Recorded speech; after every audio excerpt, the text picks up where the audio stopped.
Bienvenue sur Top Invest, la chaîne des top d'investissement. Alors, on va commenter rapidement ici les résultats financiers de BHA Hathaway. Donc, vous vous souvenez bien, on a parlé de BHA Hathaway au mois de décembre 2022 ici. Donc, d'accord, on avait partagé une note d'analyse par rapport à BHA Hathaway au mois de décembre 2022. Donc, en réalité, à cette période-là, on se disait que l'action était correctement évaluée ici et toute croissance supplémentaire pourrait être bénéfique. Point barre, sans plus. OK? So, ici, je vais commenter cet article. Après, on va passer rapidement ici dans les rapports financiers. Donc, dites-vous déjà que Berkshire Hathaway, c'est un conglomérat. D'accord? Quand vous allez l'analyser, il faut faire attention ici. Il faut faire la somme des parts.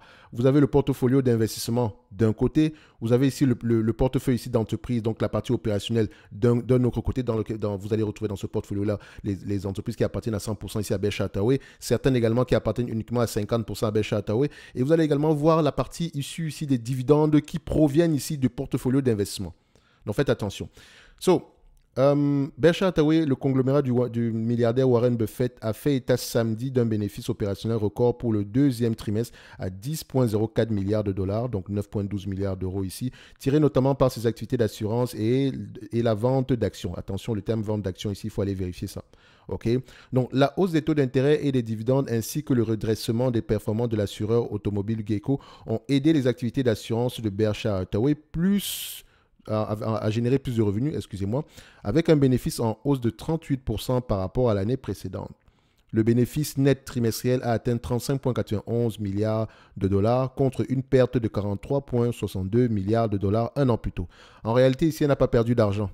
D'accord? Elle ne perd pas d'argent ici, c'est simple. En fait, elle n'a pas le choix que de prendre en considération la variation de son portfolio d'investissement ici, d'accord, en actions ici, trimestre après trimestre. C'est-à-dire que si en date d'aujourd'hui, au deuxième trimestre, le portfolio d'investissement ici a une valeur de 100 dollars et qu'au troisième trimestre, elle a plutôt une valeur de 80 dollars, en fait, on va prendre en considération ici une perte de 20 dollars sur les bénéfices nets. Or, en réalité, on n'a pas vendu d'actions, on n'a pas perdu d'argent en réalité, d'accord, c'est juste la variation du portfolio de prêt. OK? Donc, techniquement, il faudrait ajuster ces bénéfices nets-là. Donc, elle n'a pas eu une perte à ce niveau-ci. D'accord? C'est très important de le mentionner.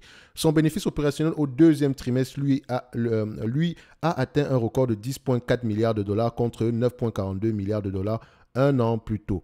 Le conglomérat a déclaré avoir acheté pour 1,4 milliard de dollars d'actions au cours du trimestre. Berkshire Hathaway ne distribue pas de dividendes, rachète uniquement les actions, d'accord? Et voilà, ils ont énormément de cash, il faut également le préciser. C'est pour ça, généralement, quand vous allez évaluer Berkshire Hathaway, regardez l'évolution ici du book value. OK?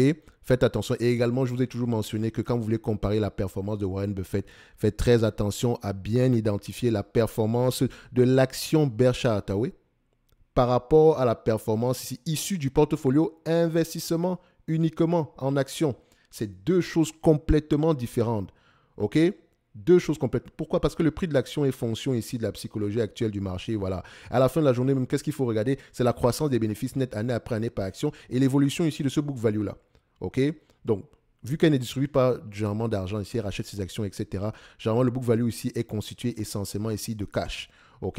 De cash ou bien d'actifs tangibles. OK? Donc, nous, on va regarder généralement l'évolution du book value. Et pour l'évaluer ici, on va avoir tendance ici à prendre le multiple ici par rapport au book value ou bien au tangible book value. OK? Il a également vendu pour 8 milliards de dollars d'actions de son portefeuille, dont environ la moitié est constituée de titres Apple équivaut aujourd'hui 353 milliards de dollars. 353 milliards de dollars. Donc, on a vendu pour 8 milliards ici d'actions. On a vendu. Donc, on a matérialisé ici la perte ou le gain. Faites attention. OK? Donc, ici, essentiellement, ici, on va marquer comme un gain. D'accord? Donc, vous allez voir ici que elle a vendu pour 8 milliards de dollars. Donc ici, essentiellement des actions Apple, mais vous allez vous dire ici, c'est des broutilles à la fin de la journée. Parfois également, elle n'a pas le choix que de vendre certaines de ses actions parce qu'elle ne veut pas monter un certain pourcentage du capital, par exemple, de Apple ou bien d'une entreprise quelconque ici. OK, donc parfois, ce sont des ventes ici qui sont juste en termes du point de vue réglementaire ici, d'accord? Parce qu'à un certain niveau ici, si vous dépassez un certain seuil, parce que si vous dépassez un certain seuil ici, voilà, vous aurez tendance ici à remplir beaucoup de paperasse ou bien à faire obligatoirement ici une offre d'achat ou des choses comme ça. OK?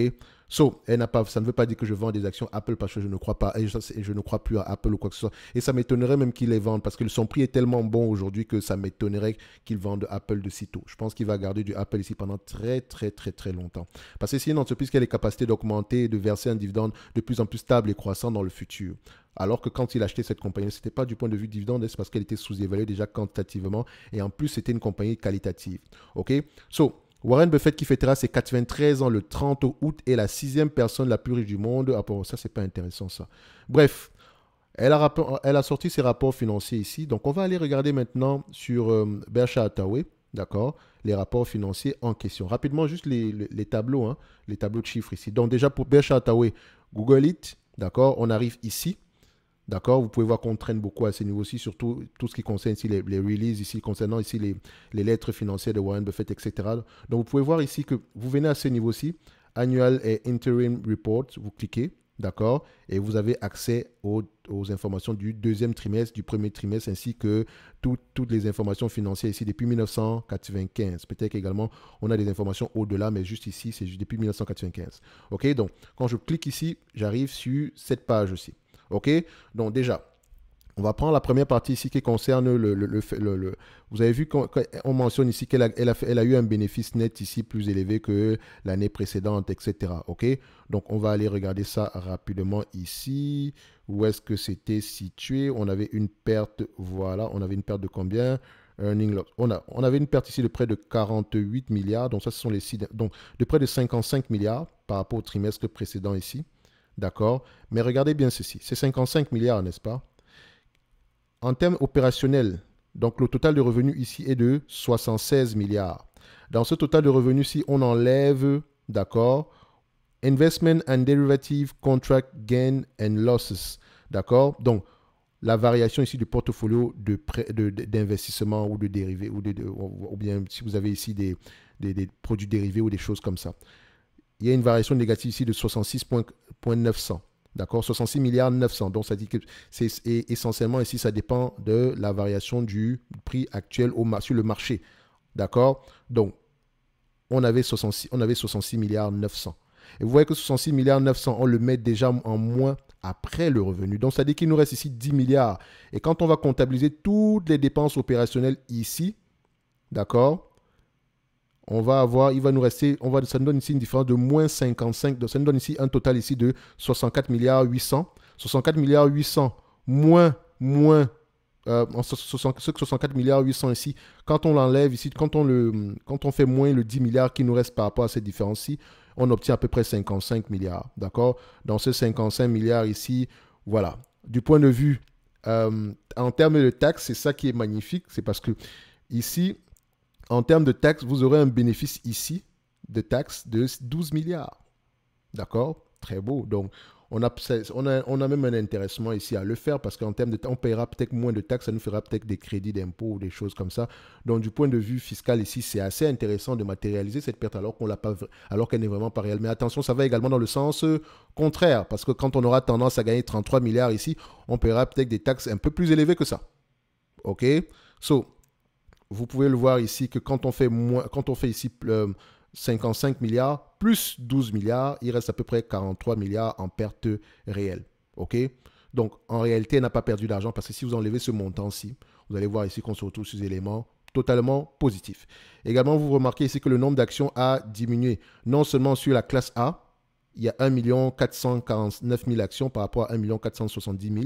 Ça, c'est la classe A. Et la classe B ici, donc, on a 2 174 000 actions par rapport à 2 200 l'année précédente, la période précédente. Donc, dépendamment des segments d'activité, ici, vous voyez que le segment assurance ici, on est plutôt ici au niveau du maintien, 65 milliards à 63 milliards, une légère croissance. Mais également, regardez ceci.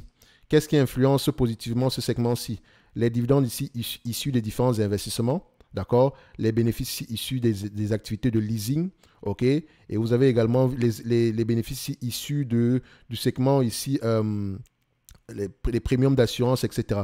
Donc, à ce niveau-ci, il faut aller vérifier textuellement qu'est-ce que ça représente parce que dans ce segment assurance, ici, on a également un segment order. Donc, il faut regarder le 39 milliards provient d'où? Il est en diminution par rapport à la période précédente. Également, vous voyez ici que la partie Railroad, Utility and Energy ici, en termes de Railroad ici, on a à peu près, donc les chemins de fer, 5 milliards 800 en diminution, donc par rapport à la période précédente. En termes dans le segment utility, on a un revenu ici de 19 milliards, alors qu'on avait un revenu de 4 milliards 900 la période précédente. Pourquoi est-ce que c'est aussi élevé? Il me semble que les compagnies dans le secteur énergie ici gagnent beaucoup d'argent. D'accord? Donc, il faut faire attention. On a Utility and Energy. Parce que Berkshire Hathaway, ici, il y a un segment gaz ici, si je ne me trompe pas, qui va rapporter beaucoup d'argent quand le prix du gaz augmente, les choses comme ça. OK? Donc, il faut vérifier ceci parce que ça peut être également un bénéfice temporaire. Bref, je ne vais pas aller dans tous les éléments ici, mais sur les différents postes ici, les différents segments d'activité, il faut toujours aller regarder les précisions. D'accord? Vous constatez ici que quand on prend en considération Berkshire Hathaway, du point de vue globalement ici, vous constatez que le pôle assurance est très important. D'accord? Et quand je dis très important en termes de dépenses, il faut vraiment le regarder ici en termes de dépenses, 56 milliards de dépenses sur le pôle assurance. Alors que le pôle ici, Railroad Utility Energy, c'est à peu près 24 milliards en date d'aujourd'hui, soit une augmentation ici de 14 milliards. Donc vous voyez que normalement ici, c'est un segment qui a bien plus, non seulement il est plus stable, mais jamais il a tendance à avoir plus de revenus. D'accord?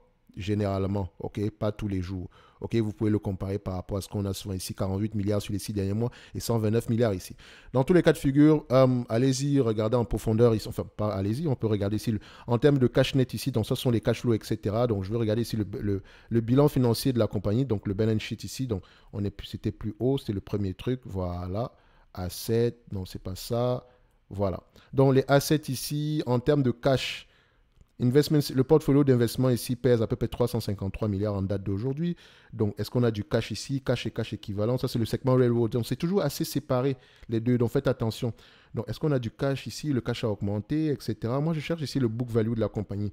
Techniquement, bêtement, on va se dire ici que c'est l'equity qu'on va regarder. Mais regardez bien ici à ce niveau. On a souvent des actifs. On a du goodwill de l'ordre de 34 milliards qu'il va falloir ajuster. On a Order ici, donc Order, il faut faire attention. Peut-être également, il faut ajuster ça parce que ça peut être un actif intangible. On a également d'autres actifs intangibles ici. Donc, il y a beaucoup d'ajustements qu'il faut faire pour avoir le tangible book value. OK?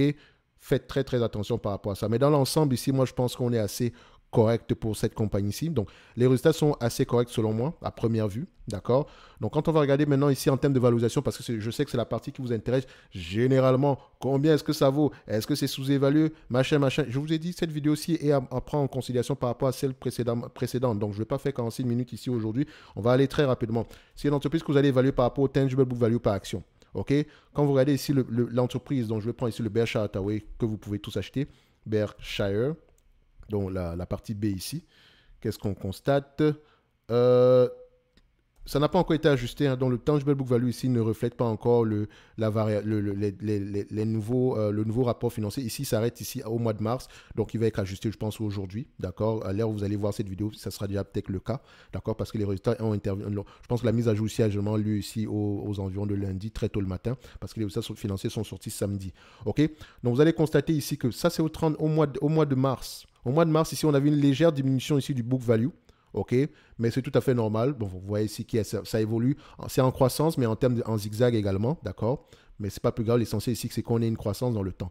Alors, ce qui nous intéresse ici, c'est combien est-ce que ça vaut en date d'aujourd'hui par rapport à ce tangible book value du mois de mars. Donc, vous voyez qu'on a des informations qui nous manquent ici. Faites attention, mais ça ne va pas changer grand-chose. Le marché, généralement, paye 2,1 fois ici les tangible book value pour cette compagnie-ci. Je vous ai expliqué pourquoi. En date d'aujourd'hui, par rapport au tangible book value du mois de mars ici, sur le prix actuel, il se négocie à 2 fois les tangible book value. Techniquement ici, ça veut dire ici que voilà, le book value ici, il est de combien globalement? Tangible book value en termes de valorisation globale. Oh, je l'avais déjà en plus. Il est de 382 milliards. 382 milliards 410 multiplié par 2,1, d'accord, qui est la médiane ici. Vous allez voir ici que ça fait à peu près 803 milliards de dollars. 803 milliards de dollars divisé par le nombre d'actions actuellement. Je rappelle encore que le nombre d'actions n'a pas encore diminué. On est à 2 milliards. Nous avions à peu près 2 milliards combien ici? On va le prendre, on va l'ajuster en conséquence. Sur Koifi, vous allez vous rendre compte ici que sur Berkshire Hathaway B, d'accord, vous allez voir que le nombre d'actions est de 1 460 000. C'est pour ça que le tangible book value par action aura tendance à être très élevé. En fait, les chiffres, les données ont été mêlées. En fait, en réalité, la seule information, l'information concernant le book value ici concerne uniquement le Berkshire Hathaway A. Mais de toute façon, vous pouvez avoir le même chiffre ici en prenant juste en considération le volume global ici. d'accord, du tangible book value, divisé par le nombre d'actions ici du compartiment A, d'accord, du compartiment B plutôt. Et pour avoir ce nombre d'actions-là, c'est simple, hein, on va juste venir ici, on va retrouver l'information, je pense, à ce niveau-ci. Où est-ce qu'on a ça? Voilà, 2 milliards 174 millions, on va le faire comme ça, divisé ici par 2 milliards point 160, je vais même mettre 175 pour faire simple. Ça donne ici à peu près 369 $ l'action. En date d'aujourd'hui, on cote à combien? 349 $ l'action. Donc, par rapport au tangible book value ici, on cote ici à un niveau assez correct, légèrement sous-évalué. On va se dire également ceci, enfin, dépendamment du book value ici du mois de mars. Regardez également la croissance de ce book value là par année après année est de combien? Tangible Book Value, donc je mets ici CAGR. Enfin, je ne vais pas aller chercher ça, mais voilà, regardez le Tangible Book Value ici, le taux de croissance du Tangible Book Value ici annualisé. Sur les 10 dernières années, on a combien? On a 11% de croissance. Donc, sur les 10 dernières années, ici, le Book Value ici augmente de 11% en moyenne sur les 10 dernières années. Sur les 5 dernières années, nous avons combien? Nous avons à peu près 5,33%. Donc, enfin, sur les 5 dernières années, ça c'est 3 ans, nous avons à peu près 9,24%. Et sur les 3 dernières années, nous avons une diminution à 5,33%. Ça peut arriver de temps en temps ici. Donc, quand on regarde à peu près sur 5 ans, on est à peu près 9%. Quand on regarde ici sur 10 ans, nous avons à peu près 11,44%. Si on se dit ceci, si le book value continue à augmenter de 10% ici, il y a de grandes chances que nos rendements ici, il y a de grandes chances ici que nos performances soient au moins de 10% en moyenne dans le futur. Si on reste à peu près au même multiple ici de book value dans le futur. OK? Donc, vous voyez à peu près comment est-ce qu'on peut calculer ça. Et également, on n'est pas à l'abri ici d'une acquisition de Berkshire Hathaway. On n'est pas également à l'abri ici d'un quelconque investissement ici sur le portfolio de prêt, etc. Bref, il faut aller regarder également ça. Moi, je ne pense pas que quelqu'un qui paye du Berkshire Hathaway ici en date d'aujourd'hui ait en que de surpayer. OK? C'est un bon prix ici. Et également, c'est une entreprise qui, en période difficile, ici, vous serez bien content d'avoir du Berkshire Hathaway en portefeuille. OK? Parce qu'elle aura tendance ici à mieux performer par rapport aux autres. Encore une fois, on n'est pas à l'abri, peut-être ici, voilà, si on a un problème profond sur le segment assurance, etc., on ne sait jamais où il y a un accident ici de BNSF, on ne sait jamais, d'accord? Ça, c'est jamais ici un élément ici qu'on ne peut pas prévoir, d'accord? Faites attention. Mais dans l'ensemble ici, le prix actuel reste intéressant pour pouvoir bénéficier ici de la croissance future. Et en termes de croissance ici, vous savez que c'est une entreprise qui augmente ses revenus année après année. Quand on regarde ici les normalized net income, c'est important de regarder les net income normalisés, d'accord? Donc, si on prend ici, même, je pense même pas que ce soit correctement ajusté, ces net income normalisés là, ok? Parce que normalement, je pense que c'est les dernières années, ça prend beaucoup en considération la variation ici du portfolio de prêt. OK? Donc, c'est une entreprise qui a tendance à avoir des bénéfices nets de plus en plus stables et croissants dans le temps. D'accord? Donc, ici, si on prend, est-ce que les l'EBITDA serait même une bonne chose sur cette compagnie-ci? Je ne pense pas également. Je pense que c'est pour rendre justice à Berkshire Hathaway, il faudrait jamais vous fier uniquement au bilan financier de la compagnie. Ok, je ne pense pas que les plateformes comme Coinfinity ne rendent pas justice à cette compagnie-là. Après, vous pouvez également ne pas me croire sur parole et continuer à utiliser Coinfinity, mais je pense que pour Berkshire Hathaway, regardez les rapports financiers, c'est toujours mieux. Ok. Bref, ceci n'est que mon point de vue et non un conseil d'investissement. Comme d'habitude, je me réserve le droit de me tromper. En lien dans la description de la vidéo ici, nous avons le service Top Premium ici, qui est la Top Newsletter. Il me semble que dans la Top Newsletter, exceptionnellement, j'avais partagé la note d'analyse concernant Berkshire Hathaway. On a même fait une vidéo dessus. D'accord? Donc, n'hésitez pas à nous rejoindre dans le service Top Premium ici. N'oubliez pas également de vous abonner massivement également aussi à la chaîne secondaire Top Dividende. OK? Donc, on se donne rendez-vous sur la prochaine vidéo. Un like, un abonnement, un commentaire, ça fait toujours plaisir. Merci.